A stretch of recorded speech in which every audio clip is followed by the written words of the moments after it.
Hello, ladies. My name's Leslie Whitty, and I am very happy that you have decided to join me for the next 15 minutes. Um, this session is our second of the Women's Work series. We are going to keep going with these as long as we see that there's a need. We're hoping that we can extend this into a larger workshop or seminar type of event.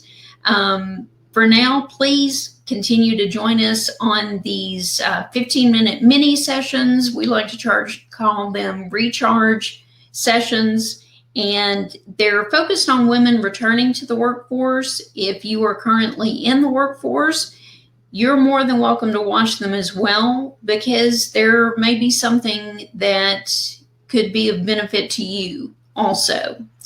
So I like to start these sessions with a quote, and I think this one is a fantastic one. I know it is for me. If you would follow along with me, life is too short to waste any amount of time on wondering what other people think about you. In the first place, if they had better things going on in their lives, they wouldn't have the time to sit around and talk about you. What's important to me is not others' opinions of me, but what's important to me is my opinion of myself.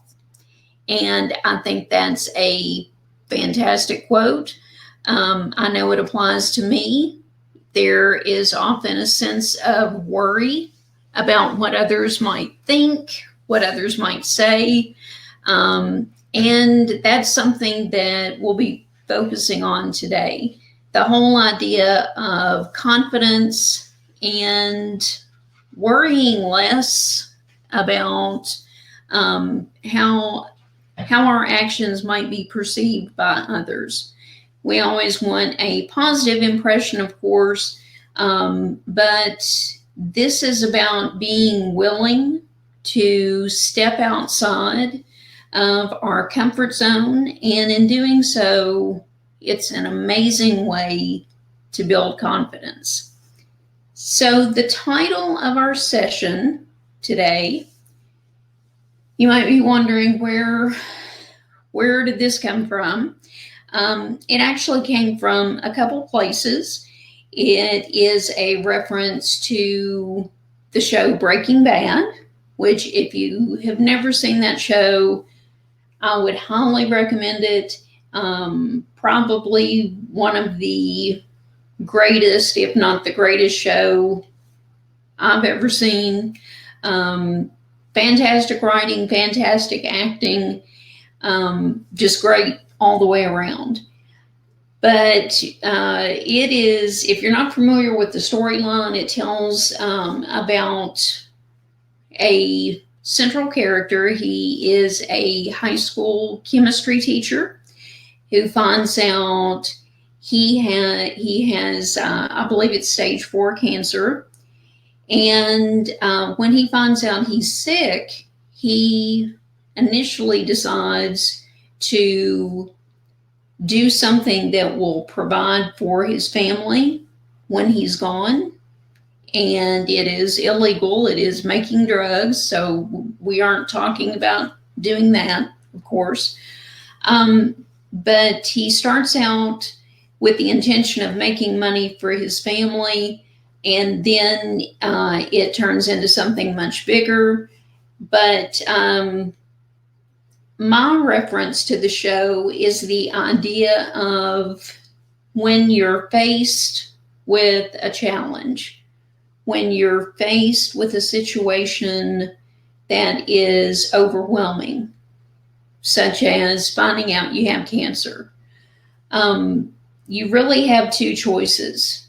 You can accept it and see it as a detriment, and it can be overwhelming for you. The other choice is to see it as an opportunity to do things that maybe you wouldn't otherwise. And Again, I am not in any way, shape, or form saying, yes, now you have an excuse to make illegal drugs. No, I'm not saying that. I relate to this personally just because I've faced a majority of rare illnesses. And it seems like with each new diagnosis, it makes me think, okay,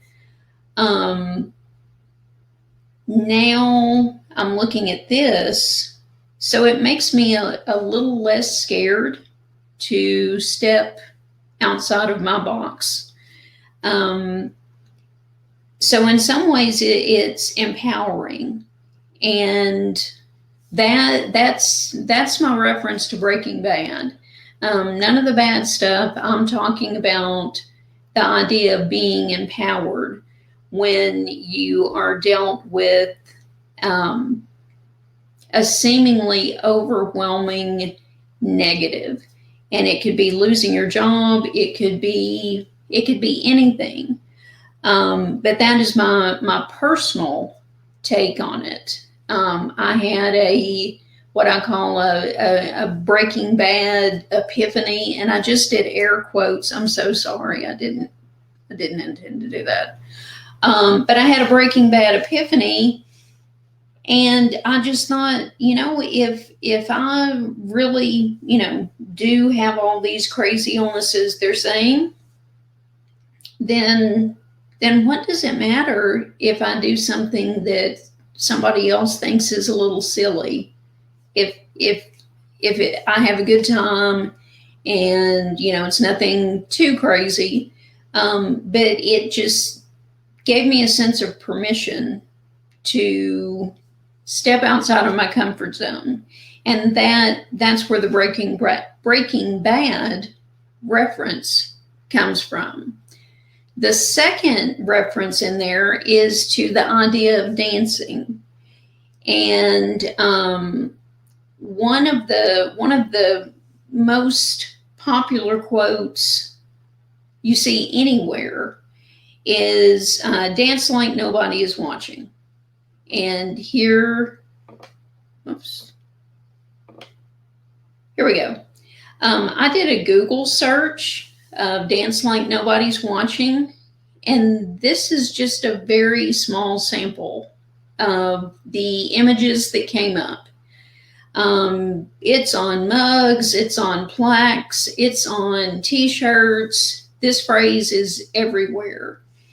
And initially, you might think, well, that's a really good thing. Dance like nobody's watching.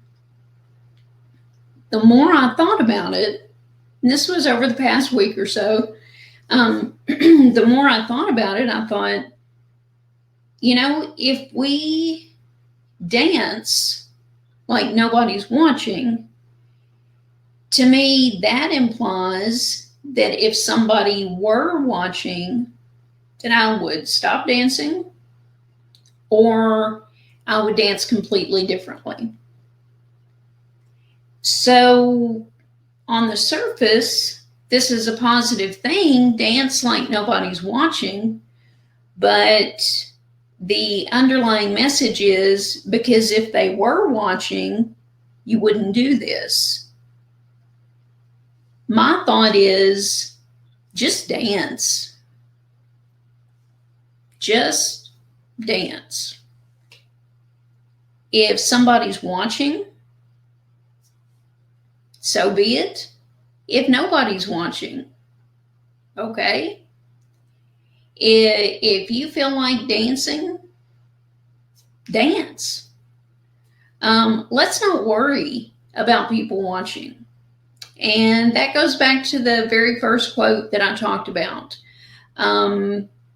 People think about us, myself included. People talk about us, myself included, a whole lot less than we think. Most of us are not hot topics, and I think that's a good thing. But in our minds, we think, oh, everybody's talking about what I did or whatever. So my thought is, if you have these plaques up, if you have T-shirts that say this, I'm not saying get rid of them. I'm saying, mentally have that caveat of, okay, I'm going to dance like nobody's watching, or if somebody is watching, it doesn't matter. I'm just going to dance.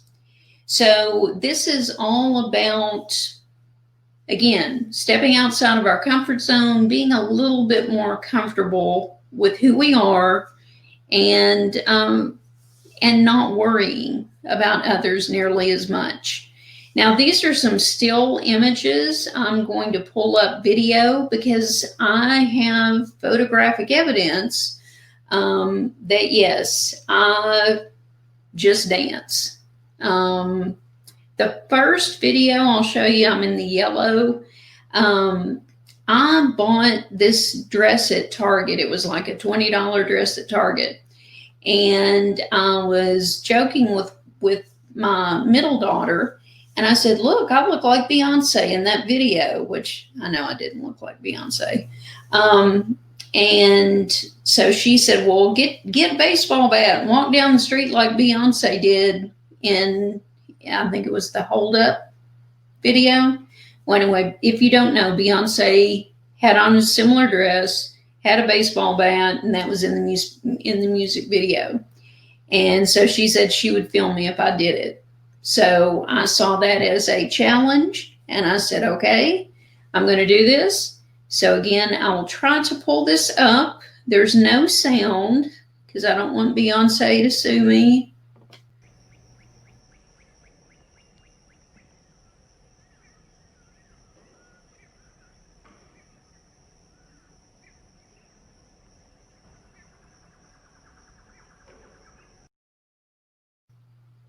There you go.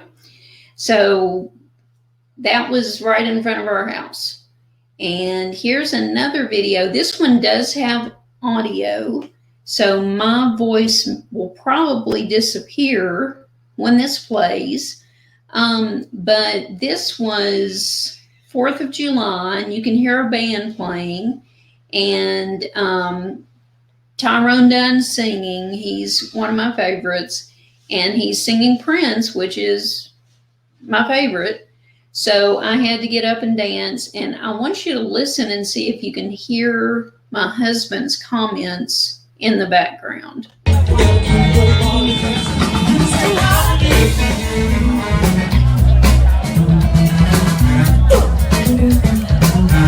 more time. Musicology. Your daughter, I guess, is swimming. Your mom has so much more nerve than I do. You know it? I envy her, to be honest. I do. I can't do it, man. All right, I will go back to my slides. Okay, so hopefully you're back where we were. So if you heard my husband, he said, oh, your mom has so much more nerve than I would never do that. And then he said, I envy her, to be honest. I'm like, you can do this. You can get out and dance. Nobody cares. No, it really is okay. So my point is stepping outside of your box. You don't have to have any extreme illness. You don't have to have, any big negative thing you're trying to conquer. But should you be dealing with something like that, use it as a way to empower yourself, a way to think, okay, what is the worst that could happen? What was the worst that could happen when I, did the video for my daughter when I was in the yellow dress acting like Beyonce? Well, really the worst that could have happened, I think, Would have been some neighbors singing and laughing or whatever. I mean, who cares? I put it on social media because I thought it was funny. Because obviously I'm not Beyonce. Um, so this session again is meant to just get you thinking about what is holding you back, what is keeping you from taking that step to do something that you're worried about what others might think. And again, this is not talking about anything wild or crazy. It may be as simple as speaking up if somebody gets your order wrong. We don't have to be rude if someone gets our food order wrong at a restaurant. But I know a lot of people that would just rather eat the meal that they get that's completely wrong than speak up and say something. So small acts that help you gain confidence, they turn into bigger feelings of confidence. That wasn't a great sentence, but hopefully you get the idea. So what next? I would ask you to do something today, do something tomorrow, try to do something every day that's a little bit outside your comfort zone. These small things will increase your confidence much more than you can imagine. And that's something you have to have if you're looking to re-enter the workforce. If you have registered for this webinar, then you'll get an automated email asking for feedback.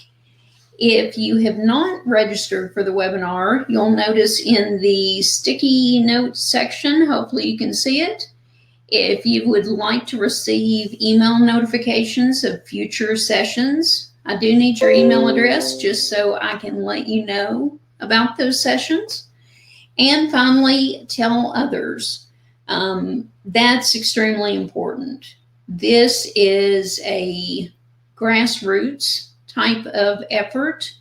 We're trying to reach women who are returning to the workforce, women who are currently in the workforce, who are looking to move forward. And the absolute best way for us to build our audience is through you telling someone, oh, this is something you might want to look into. Again, these sessions are free. This is meant to give you just a very small